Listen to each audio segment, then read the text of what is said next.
Hi, welcome to this virtual space. My name is Cheryl, and I'm here to talk with you and give you some concrete steps as you work on developing teams, whether you're a site leader or a school system leader. The tools that we're going to go over today focus on leadership perspective and leadership moves that are supporting schools and change management and really geared towards the future of education.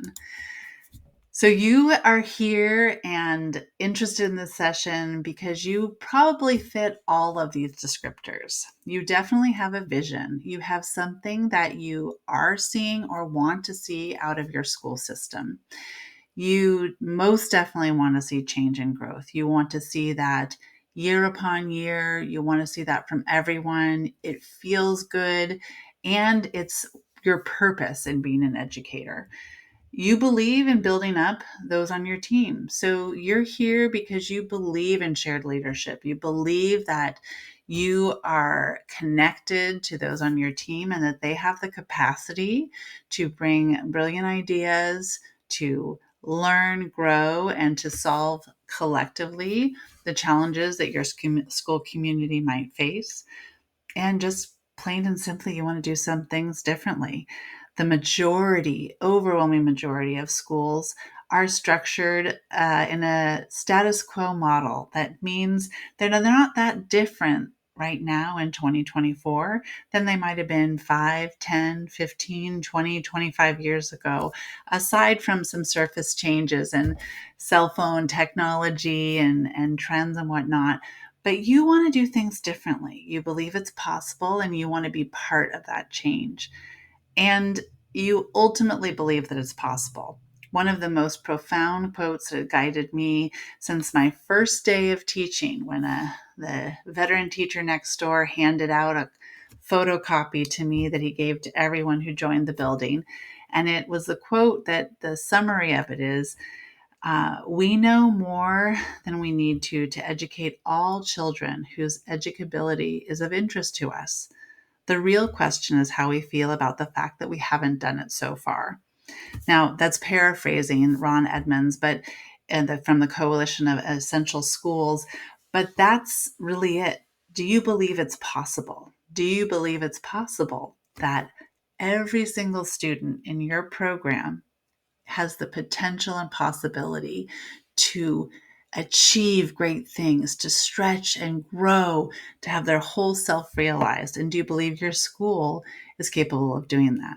When you believe it's possible, so many things open up, and that's why you're here. So, as I said, my name is Cheryl. My full name is Cheryl Lana Agrawal, and I started my educational administrator career in 2004, in my first position as an assistant principal in January of 2004. So I am in my 20th year, 10 years of that as a site administrator, the middle and high school level in the San Francisco Bay Area, Oakland and San Francisco. And 8 to 10 years of that coaching and developing programs for hundreds of teachers, coaches, and hundreds of leaders in that same San Francisco Bay Area through a regional program, and got to see so many wonderful, compelling, creative, short-lived programs in that time. So in the whole span of this 20 years, I've been part of very healthy work cultures where we were growing and thriving. And I've also been part of very unhealthy work cultures where we were not serving students and where the interactions of the adults were not only suppressing the results of the students, but they really were impacting how adults were feeling on a day-to-day basis. And so from all of that, I really have learned the trends. So I've learned what's uniquely different around each of those contexts. So whether it's size or demographics or funding or geography or school structure, there are true differences that you can find across schools. But also from my direct experience in a few large urban school districts, as well as working with programs across 300 schools that were public, independent, parochial, homeschool instruction, oh, you name it, we supported it. I also got to see what's the same. And from that, in the work I do now at Pulsehive, I work on change management and I help leaders identify their focus and the systems to make that happen. So, as we look at this topic of developing teams, we're going to be focusing on three main areas. We're going to do a section of work on clarifying the focus for your team and how you want to develop the members of your school team. And that can be a small team, it could be a leadership team, it can be a segment of your teachers, or it could be a whole school. We're going to look at some reasons that you want to map your staff and how you want to do that to make some wise choices about how to develop them. And we're going to look at how to leverage the synergies in the work so that you can use the natural force of momentum to carry the work forward. In all the work that I do in today's session and my work outside of today's session, I use a framework that I've developed. And this is the framework I call the M.O.R.E framework. It focuses on these four aspects in any type of work I do as a leader or with leaders. I'm always working with leaders and myself to be very clear on what is the motivational core of the work that we're doing. So that's the purpose. Why do we care about this? The data is at the heart of that. The numbers and understanding what's happening for students is at the heart of that. And other things build on it as well. But that's where you're drilling down to the real hook, the real connection for the adults is what's our motivational purpose in the work that we're doing together. The second is operational. You have to tend to the details. You have to make sure people have the information they need in a logical and clear way. You have to have policies that support what's needed and to address all the technical and logistical parts. So I always look at the operational part of leadership as well. Relational is the connections between people. So it's the connections between teachers and non-teaching staff and leadership, all of the adults that are part of the school system. It's also between adults and students, and then also the relationship between the adults and the families and larger community member. That's always a lens to bring to any leadership work that I do.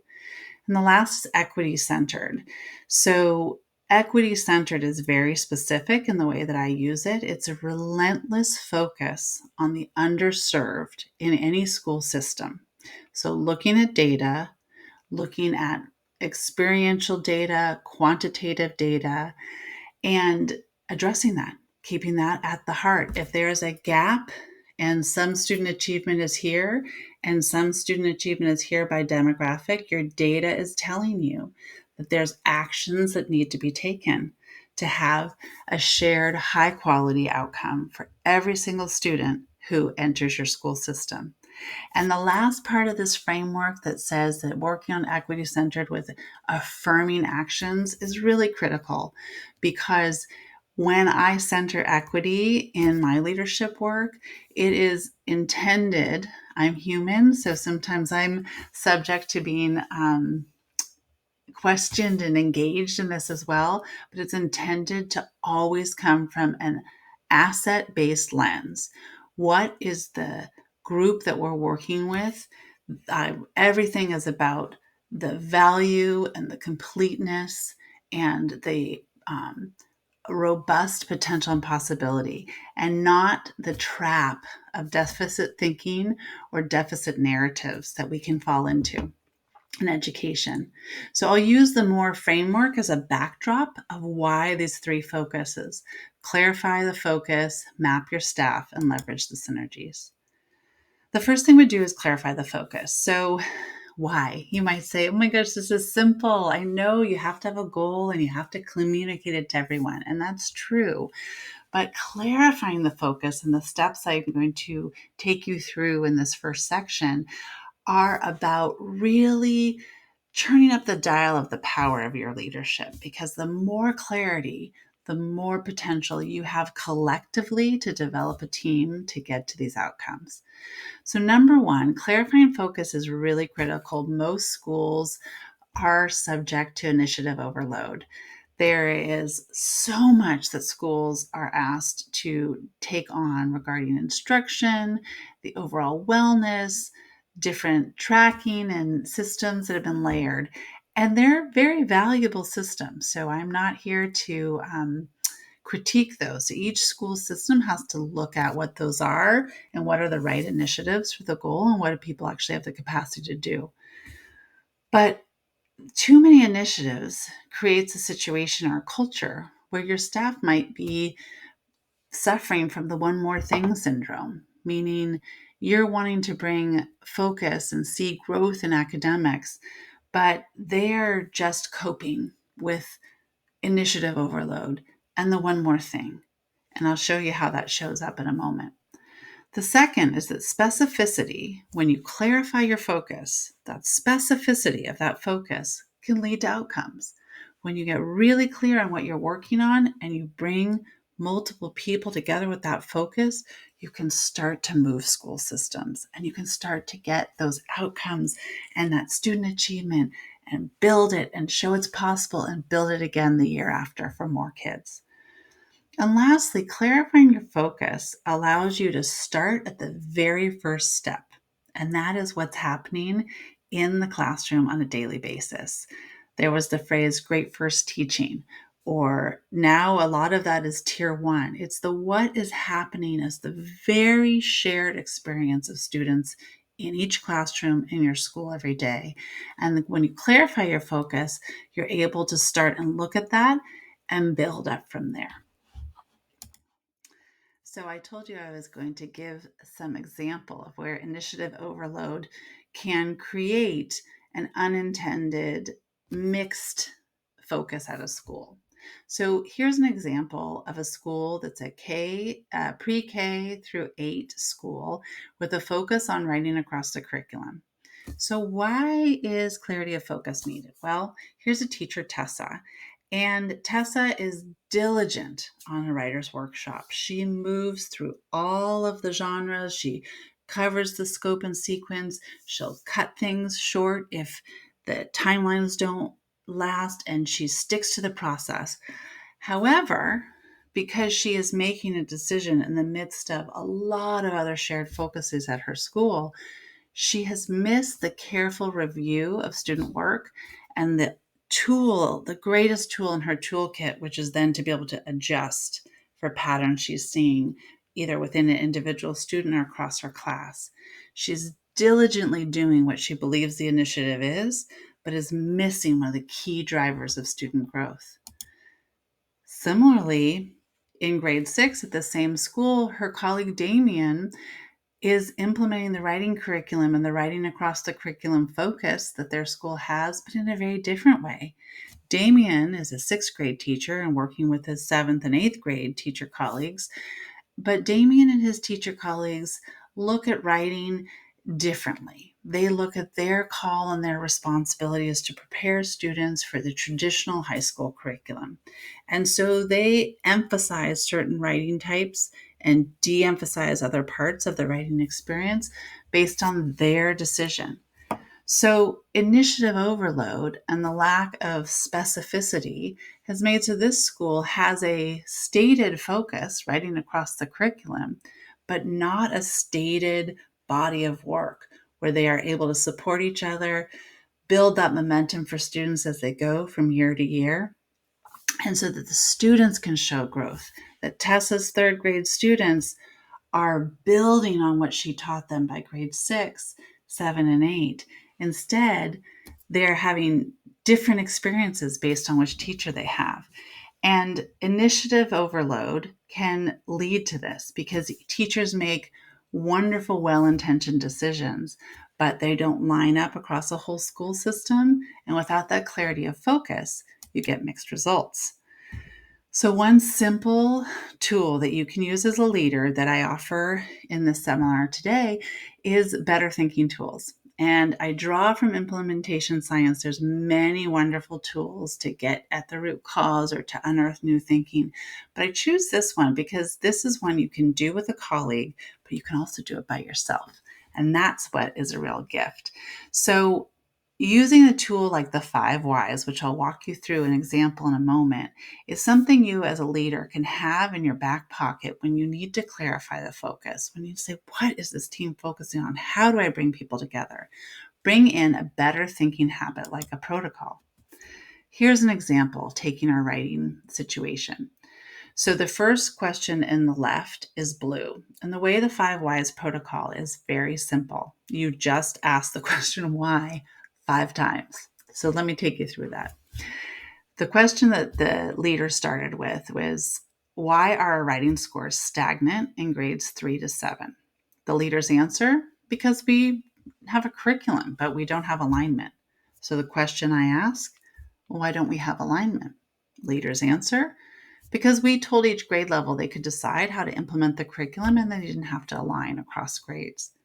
My question, why did we tell each grade level that they could decide and not align across grades? Do you notice the why question is just taking the last answer? That's why you can do this with yourself if you don't have a colleague to bounce it off of. So next, the answer to the yellow question is in the navy column, because we didn't have a sense of where we needed to improve and we thought something was better than nothing and people were feeling really resistant to change. So the last question, why did we think that something was better than nothing? And the answer, because we didn't let the data guide us to pinpoint a path to growth. 5 whys can yield very different paths based on who is answering the question and where their mind is at that moment. But that's the power of these simple protocols, because they get you thinking and going deeper and deeper into something you might be on automatic for. So the 5 whys protocol is one of my favorite, as I've said, because you don't need to have a partner. You don't have to have a lot of time, but it can be a habit that you ask yourself as a leader. And when you're looking at things like clarifying your focus, having a tool like this takes this leader from the problem statement of why are grades stagnant to, in this case, really thinking about how she's going to go back to the data and use that in clarifying her focus. And as I said, there's many other directions she could go in. So she could do this protocol more than once and then pursue each of those answers. So when you're working on clarifying your focus, you do want to start with the data and look at it from multiple perspectives and sources. That is critical. It's especially critical for equity-centered leadership, because you will tend to choose the data that most reflects your own lived experience, your own most comfortable lens to look at. And so seeking out different data and seeking out different perspectives is only going to strengthen the way that you choose a focus. Second, you must identify your equity gaps. So just simply put, where does the data direct you to focus? That is the start, not the big general goal. And we drill down to what our data says, but what does our data say in how we are serving each and every individual student at our school? And anywhere we are seeing some difference in outcomes, we're going to get curious and we're going to dig in and understand it and then put that at the center of our focus. If we keep it at the center, everybody will build their knowledge, everybody will build their comfort, and you will see movement. But if you keep it as an add-on, it's a toss-up. It's something people will be familiar with to say, but you won't necessarily get your outcome. So do identify the gaps and keep it at the center. And do focus on shared meaning. As you're clarifying your focus, find concrete examples that are out there, or create concrete examples. Create visuals. These are things that are going to allow you to develop a simple, concrete, and clear message so that when people are talking about something, they're talking about the same thing. Pieces to stay away from, the don'ts of clarifying your message. So don't stay on the surface. Don't stay too general just so you don't rock the boat. That will not lead to any growth or really anything positive. Every year is a new year. Every group of students needs something. So we want to get curious and persistent in how we look at that. Don't avoid data because it tells you they're uncomfortable or an unclear narrative. Build up your fluency and don't let everyone choose their own focus. When everyone chooses their own focus, there is diluted energy towards your end result. And it actually contributes to people's feeling of frustration and disconnect from the school because they're putting a lot of work in. They're putting a lot of heart in. They're putting a lot of hours in, and they're not seeing the growth either individually or collectively or both. So when you reframe it as the purpose of us clarifying our focus is so that we can be a powerful team, it will also amplify the positive connection that your teachers have to your school. The second strategy is to map your staff. And so I am going to introduce to you a tool that is different than an Excel sheet, that is different than a Google sheet or a table. It is actually tapping into visual note taking and very purposefully. So you've clarified your focus, you've gotten specific, you know what your data says, and you know how you want to develop your team. The second piece is mapping your staff, and you really need to start with finding the alignment to that focus.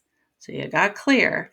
Now you're going to do the mapping with this focus in mind, not with every possible attribute that you can think of for your teachers, but for the focus and connection you can see related to each staff member and that. So using writing across the curriculum. If the leader drilled down to a level of specificity and was working on demand writing tasks, then she's going to think about each staff member and what she knows about their skills in the area of on-demand writing tasks. She's going to build on the assets. So as she's mapping her staff, her lens is going to be to what they can do, what I have seen, where I see the energy, where I see the growth and positivity. It can be easy as a leader to also round out, well, I have to develop this, or this teacher is not as strong in transitions, or this teacher could be doing more assessment, or this teacher could be doing less traditional assessment and more formative. If you focus on the assets, what you will find is you put people in situations where they're more open to learning. They're more open to connecting and sharing with their colleagues. They're more open to voicing their vulnerabilities because you've put them in a place that is based on their gifts, based on where they are excelling, and it naturally creates a space where those other pieces can get folded in. Now, yes, it's true. You might have some classrooms that are outliers and that need your direct and explicit attention. There's something unsafe or truly ineffective happening in the classroom. And those are ones you need to be direct in how you support those. But the majority, when you look at it from an asset-based lens for your teaching faculty and you make decisions according to people's strengths, you are going to start building some momentum to get more and more growth because people are feeling positive. Think about yourself. You walk into a situation and you're getting affirmation about something that you've done, either at your school site, it might have been a program you launched or communication you sent out. When you get that affirmation, it makes you feel more confident in doing that again. And it's the same thing for all of us. And yes, there's nuances to that. But in general, when we put ourselves in situations where our talents are seen, we feel seen. And that's not any different for the educators at your school. And lastly, the tool I'm going to give you is going to set you up, since you're going to be doing things visually, so that you can look for patterns. And you can look for patterns in unexpected places. Maybe you expected there to be some connections amongst teachers of the same grade level, but did you expect there to be a connection between your first grade teacher and two of your fourth grade teachers? Be open to it. Who knows? The reason we do map your staff and not look at a faculty list or write out the names or evaluate your staff is because the process of mapping is about relationship of information, right? So a map to get from one place to another shows the relationship between two locations. Mapping information from a textbook is making the timeline in a history textbook map and make sense. Or mapping points of information on data charts and plots. It's to see that connection. And it's the same thing with the educators on your team. We all come together to school for a shared purpose of supporting students in their learning and development from whatever age, pre-K through high school. And when we keep that at the heart of it, and then we look for connections in that work, you as a leader are tapping into some really powerful energy that you can leverage towards reaching your school's goals. So when you focus on the talents people already have, you really are able to then find places where there's a natural place to build capacity, a place that people are open to, and a place where, because it's tied to your focus, you're going to see results. Now, this is a visual of one of the many visuals that you get in the PDF, that workbook that goes along with this course.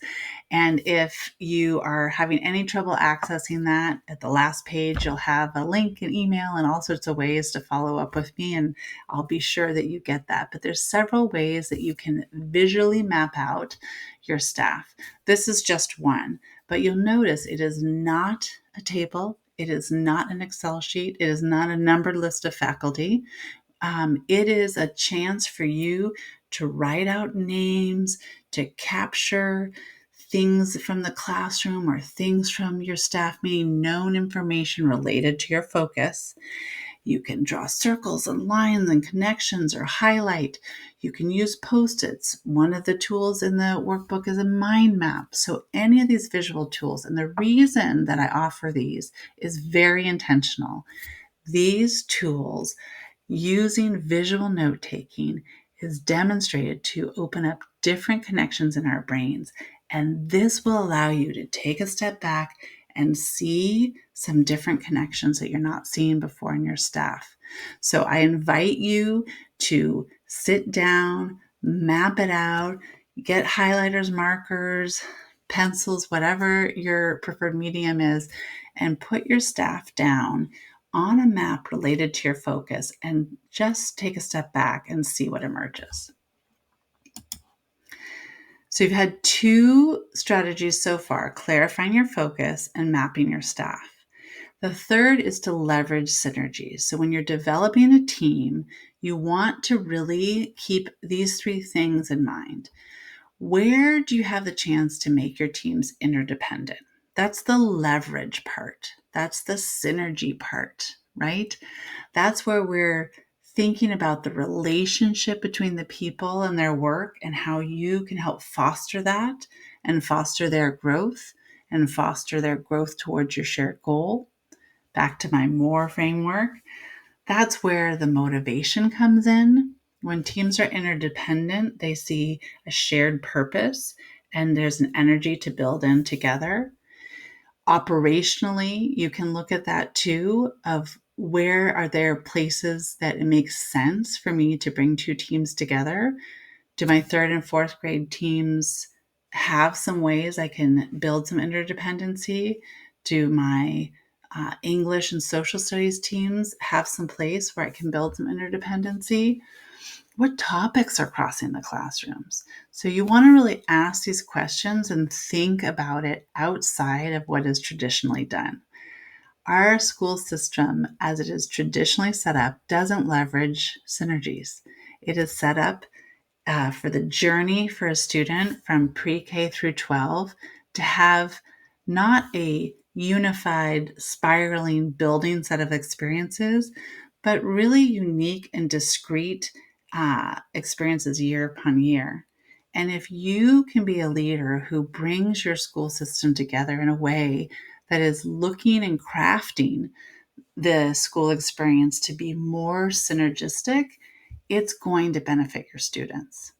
The last thing that you can do in this strategy is to really think about how you can create new ways to meet. And what I mean by that is, of course, following your collective bargaining agreement and your labor laws, but you can look at the way your staff traditionally meets and ask the question, could we do this in another way? If we typically meet for 45 minutes every other week, is there a way that we could meet in smaller groups, or I could give some autonomy to groups to meet in different ways? If you have a shared focus and shared outcomes, the autonomy is really more natural because you don't have to worry if everybody's in a place at a certain time. You're looking at the work, you're looking at the outcome of the work, and you're building those interdependencies of your team. So, to give you a few examples, these are places where you can release a little bit of the direct supervisory control and think about how you might do something differently. For example, instead of only having meetings on Wednesday, maybe your school allows for some flexibility. And so there could be some teams meeting on Tuesday, some on Thursday, some on Wednesday, based on what works best for their team. And you give that fluidity to the team so that they can make the choice that's right for them, because you know how they're focusing and they are bought in, and there's a connection and a motivation to that work. So once you've clarified your focus and mapped your team, you do want to keep the work at the central focus and the equity goal always at the forefront.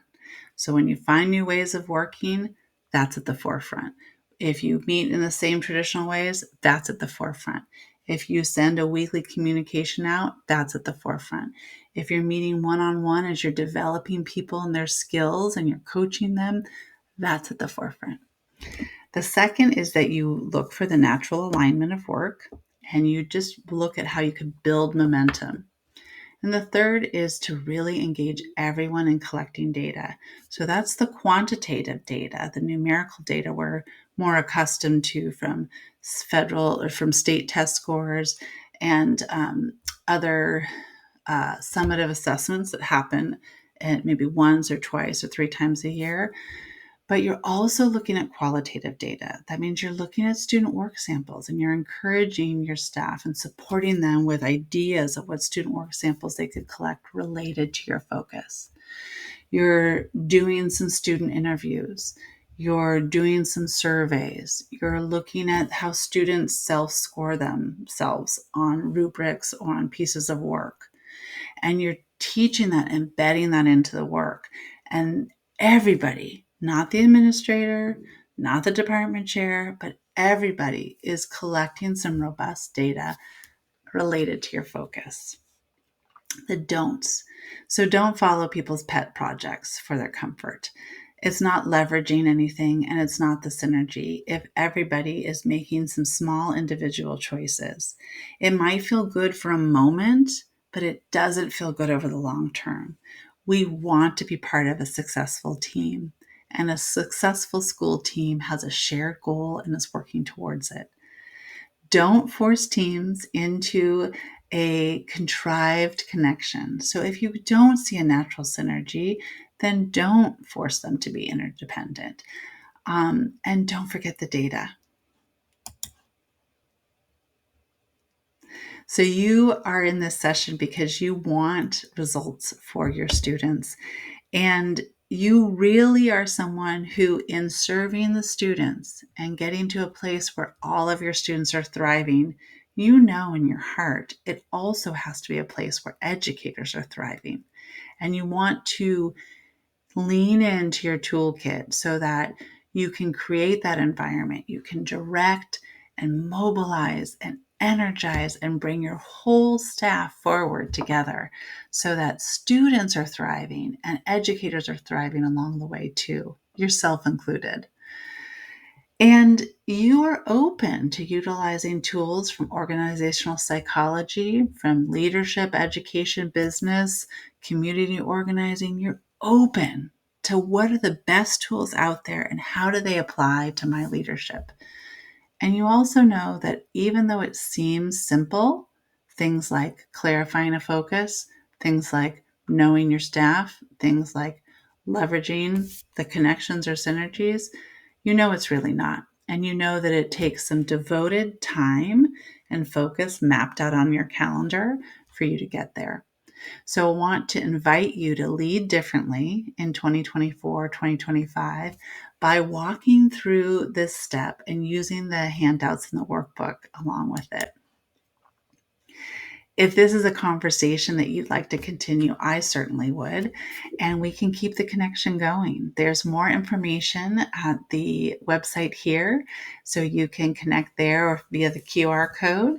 And you can also find me on LinkedIn or on Instagram, the two places I'm most active.